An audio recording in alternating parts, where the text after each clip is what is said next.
کہ کسان پانی مانگے تو آپ کہیں 370، اسپتال میں کوئی دوا جا کر مانگے تو آپ کہیں 370، اگر بے روزگار نوجوان روزگار مانگے تو آپ کہیں 370، اگر ملک میں امن کی بات ہو تو آپ کہیں 370، اگر دستور کو توڑ کر آپ کوئی کام کریں تو آپ لوگوں کو گمراہ کر کے کہیں 370۔ آپ نے کیا مذاق بنا رکھی ہے کہ سارے ملک کے مسائل کا حل 3 طلاق اور 370 ہے، کہ بے روزگاروں کو روزگار مل گیا، کہ کسانوں کو کھاد مل گئی، کہ کسانوں کو پانی مل گیا، کہ اس ملک میں رہنے والے 25 کروڑ لوگوں کو روٹی روزی مل گئی۔ آپ کیا کر رہے ہیں یہ اگر ملک کو گمراہ نہیں کر رہے ہیں اور فریب نہیں دے رہے ہیں اس ملک کو؟ نحمدہ ونصلی علی رسولہ الکریم۔ اعوذ باللہ من الشیطان الرجیم، بسم اللہ الرحمن الرحیم۔ ان اللہ وملائکتہ یصلون علی النبی یا ایہا الذین آمنوا صلوا علیہ وسلموا تسلیما۔ اللہم صل علی سیدنا ومولانا محمد وعلی آل سیدنا ومولانا محمد وبارک وسلم۔ ہندوستان کے معروف شہر وجے واڑہ میں کل سے آل انڈیا ملی کونسل کا سالانہ اجلاس منعقد ہے، اور بھارت کے مختلف حصوں سے ملت مسلمہ کے اکابرین، قائدین، دانشوران ملت وہاں جمع ہیں، اور آج آپ کے درمیان میں وہاں جو کچھ فیصلے ہوئے ہیں اور کل تک ہوں گے اس سے آگاہ کرنے کے لیے گنٹور کی سرزمین پر جلسہ عام میں سارے علماء اکرام اور قائدین ملت تشریف رکھتے ہیں۔ آج کی اس عظیم الشان کانفرنس کے صدر عالی وقار، آل انڈیا ملی کونسل کے صدر محترم،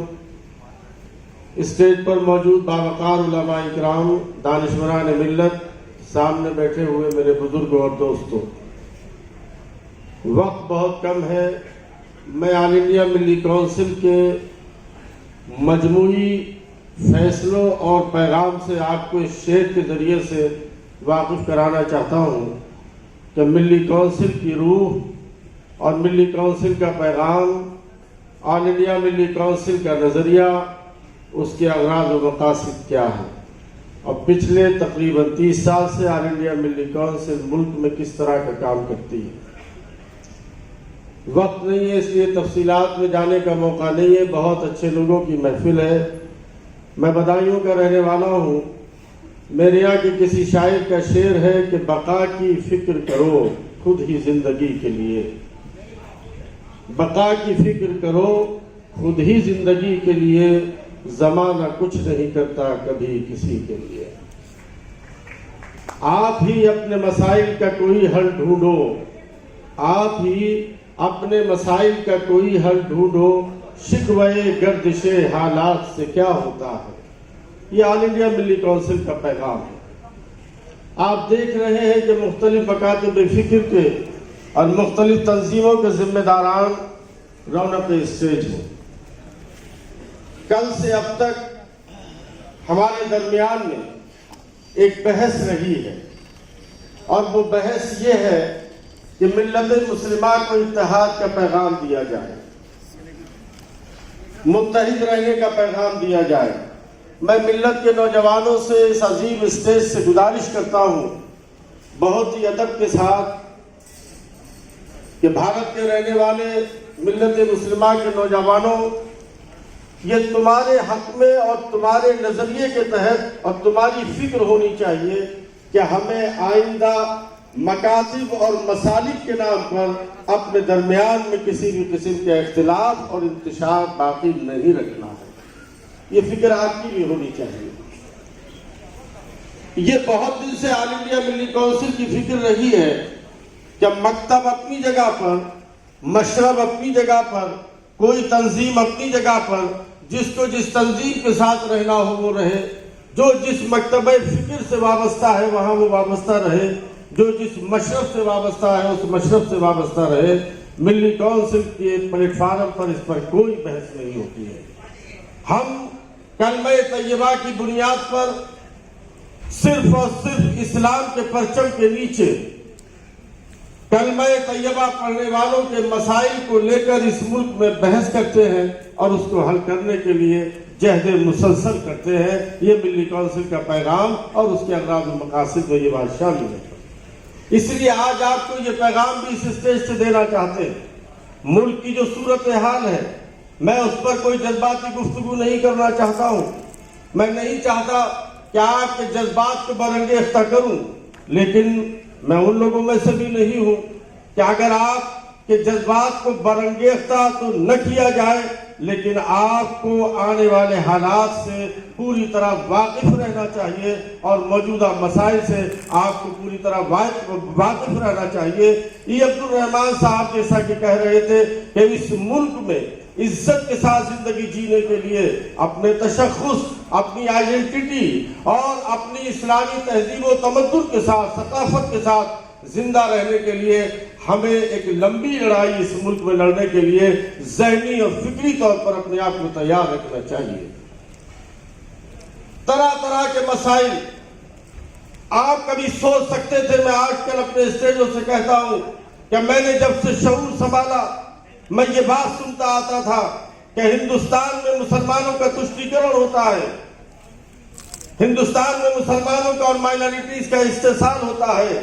لیکن ہم پچھلے 8-10 سال سے دیکھ رہے ہیں کہ اس ملک میں ایک ایسی حکومت آئی ہے، ایک ایسی حکومت کا قبضہ ہے کہ جو مائنارٹیز کا استحصال نہیں کر رہی ہے، بلکہ بالکل اس کے برعکس یہ نیا کام شروع ہوا ہے جس کو ہمیں اپنے برادران وطن کو سمجھانے کی ضرورت ہے کہ اس ملک میں اس وقت غیر مسلموں کا استحصال ہو رہا ہے، دلتوں کا استحصال ہو رہا ہے، OBC کا استحصال ہو رہا ہے. اور آپ تعجب کریں گے کہ جس ملک میں آج بھی 25 کروڑ سے زیادہ لوگ خطے غربت سے نیچے کی زندگی گزارتے ہو، ان تمام مسائل سے ذہنوں کو ہٹا کر کبھی 3 طلاق کا مسئلہ، کبھی بابری مسجد کا مسئلہ، کبھی 370 کا مسئلہ، اس ملک میں یہ باتیں کھڑی کر کے سارے ملک کے ذہن کو اصل زندگی سے جڑے ہوئے مسائل سے ہٹ کر اور فریب کے ذریعے سے سیاست پر قبضہ کرنے کا ایک طریقہ اختیار کر لیا گیا. آپ سمجھتے ہو، میں کہتا ہوں اپنے غیر مسلم بھائیوں کے درمیان میں بھی کہ 3 طلاق کا مسئلہ ہم سے ریلیٹڈ تھا. اگر کسی قانون کے بنانے کی ضرورت تھی تو اس کا فائدہ ہماری طلاق شدہ ماں بہنوں کو ہوتا. اگر اس کا کوئی نقصان ہو رہا ہے جو ہم کہتے ہیں کہ ہم اسے شریعت میں مداخلت جانتے ہیں، تو اس کا نقصان ہماری 1.5-2% ماں بہنوں کو ہو رہا ہے. آپ بتاؤ 3 طلاق کا مسئلہ کھڑا کرنے کے بعد یا شریعت میں مداخلت کر کے ایک بل لانے کے بعد ہندوستان کی اور 50 کروڑ عورتوں کو اس سے کیا فائدہ پہنچا یا اس سے کیا نقصان ہوگا؟ ہم یہ نہیں سمجھا سکے ان کا کیا لینا دینا ہے. لیکن ایک جنونی کیفیت ہے کہ ہم سے ریلیٹڈ مسئلہ اور ووٹ آپ دے رہے ہیں، ہم سے ریلیٹڈ معاملہ آپ خوش ہو رہے ہیں یا ناراض ہو رہے ہیں. ایسا جنون تو ہم نے کبھی دیکھا نہیں، میں نے کبھی نہیں دیکھا. میں نہیں چھیڑنا چاہتا ہوں اس بات کو. ہمیں لینا دینا اس وقت نہیں ہے کہ 370 آپ کے ایجنڈے میں تھی، رہی یا ختم ہوئی یہ ایک الگ بحث ہے، صحیح ہے یا غلط ہے یہ الگ بحث ہے. لیکن کیا یہ جنونی کیفیت نہیں ہے کہ کسان پانی مانگے تو آپ کہیں 370، اسپتال میں کوئی دوا جا کر مانگے تو آپ کہیں 370، اگر بے روزگار نوجوان روزگار مانگے تو آپ کہیں 370، اگر ملک میں امن کی بات ہو تو آپ کہیں 370، اگر دستور کو توڑ کر آپ کوئی کام کرے تو آپ لوگوں کو گمراہ کر کے کہیں 370. آپ نے کیا مذاق بنا رکھی ہے کہ سارے ملک کے مسائل کا حل 3 طلاق اور 370 ہے کہ بے روزگاروں کو روزگار مل گیا، کہ کسانوں کو کھاد مل گئی، کہ کسانوں کو پانی مل گیا، کہ اس ملک میں رہنے والے 25 کروڑ لوگوں کو روٹی روزی مل گئی. آپ کیا کر رہے ہیں یہ اگر ملک کو گمراہ نہیں کر رہے ہیں اور فریب نہیں دے رہے ہیں اس ملک کو؟ ہمیں اس کو سمجھنے کی ضرورت ہے، اس کو بتانے کی ضرورت ہے کہ آپ نے کیا سے کیا کہاں لا کے کھڑا کر دیا اس دیش کو. آپ ہمیں چھیڑتے ہو روزانہ. میں مبارکباد دیتا ہوں مسلمانوں تمہیں اس بہت ہی عظیم الشان پلیٹ فارم سے کہ تم مبارکباد کے مستحق ہو کہ تم نے تمام تر ناانصافیوں اور ظلم کے باوجود تم نے صبر و تحمل کا مظاہرہ کیا، امن کو بھی تم نے مضبوطی سے قائم رکھا، اتحاد کو بھی قائم رکھا، اور تمام تر ناانصافیوں کے باوجود تم نے دستور کے خلاف اور قانون کے خلاف ملک کے اندر آج تک کوئی ایسا کام نہیں کیا جس سے قیادت کو شرمندگی ہوتی یا ملت مسلمہ کو شرمندگی ہوتی۔ لیکن یہ بات بھی ہے، لوگوں کو یاد رکھنا چاہیے کہ توحید کی امانت سینوں میں ہے ہمارے، توحید کی امانت سینوں میں ہے ہمارے، آسان نہیں مٹانا نام و نشاں ہمارا، اور باطل سے دبنے والے اے آسمان نہیں ہم 100 بار کر چکا ہے تو امتحان ہمارا۔ سبحان اللہ، نعرہ تکبیر۔ ایک کمزور دور سے گزر تو ضرور رہے ہیں، تاریخ کے نشیب و فراز ملت اور قوموں کے درمیان میں آتے رہتے ہیں۔ ہمارا ملک عظیم الشان وطن جس کو بھارت کہتے ہیں، انڈیا کہتے ہیں، ہم اس ملک کے صرف باشندے اور شہری نہیں ہیں۔ نوجوانوں میرے جملے کو یاد رکھنا، 2000 کلومیٹر سے آیا ہوں، یہ ملک کے تم صرف باشندے نہیں ہو، اس ملک کے تم وارث بھی ہو، تم اس ملک کے وارث بھی ہو، تمہیں بہت کچھ کردار ادا کرنا ہے، ابھی بہت سے لوگوں کے مسائل کو تمہیں حل کرنا ہے، ابھی تمہیں بہت کچھ آگے بڑھ کر کے کام کرنا ہے۔ بہت شاندار تقریر ظفریات جیلانی صاحب نے ایک ہی موضوع پہ کی، لیکن آخری جملہ یہ مخلص ملت اور محسن ملت آگ کے درمیان میں کہہ کر کے گزرا ہے کہ ہم اللہ سے ڈرنے والے لوگ ہیں، ہم اللہ کے ماننے والے لوگ ہیں۔ ہم جانتے ہیں اس کو کہ اس ملک میں ہم 90 کروڑ ان لوگوں کے درمیان میں اپنے رب کی وحدانیت کا نعرہ بلند کرتے ہیں، اپنے چہروں پر رسول اکرم صلی اللہ علیہ وسلم کی سنت کے مطابق داڑیاں سجاتے ہیں، ہم اسلام کی تبلیغ کرتے ہیں، ہم اسلام کے پیغام کو اس کے بندوں کے لیے عام کرتے ہیں۔ ہمارا یقین کامل ہے کہ اس ملک میں بنانے انسانیت اگر مدد اترے گی باطل کے خلاف تو ہمارے ہی حق میں اترے گی انشاءاللہ تعالی، ہم یہ یقین رکھتے ہیں۔ اس لیے اس سے مت گھبرائیے، اس سے مت پریشان ہو جائیے، سہل ہو جائے گی رہے دشوار، گامزن ہو قدم بڑھا تو صحیح، نور ہی نور ہوگا منزل تک، تو چراغ یقین جلا تو صحیح۔ یقین کا چراغ جلائے رکھیے، اسلام کا دامن مضبوطی سے پکڑے رہیے، اللہ کے رسول کے عشق کے چراغ سینوں میں جلائے رکھیے، ایمان ہاتھ سے نہ جائے، رسول کی عظمت محبت ہاتھ سے نہ جائے، اسلام کا کوئی پہلو کمزور نہ ہونے پائے۔ ہم خیر امت کے فرد ہیں، غلام رسول ہیں، ہم جانتے ہیں ہمیں اپنا کردار خیر امت کے فرد کی حیثیت سے اس ملک میں بھی ادا کرنا ہے اور دنیا میں بھی ادا کرنا ہے۔ اس لیے میں 3 باتیں کہہ کر اپنی بات کو ختم کرتا ہوں۔ ملی کونسل کا اجلاس 3 دن سے آج کے مختلف ایشوز پر بہت ہی فکر مندی کے ساتھ غور و خوض کر رہا ہے۔ کل آپ کے سامنے کوئی اعلانیہ آئے گا،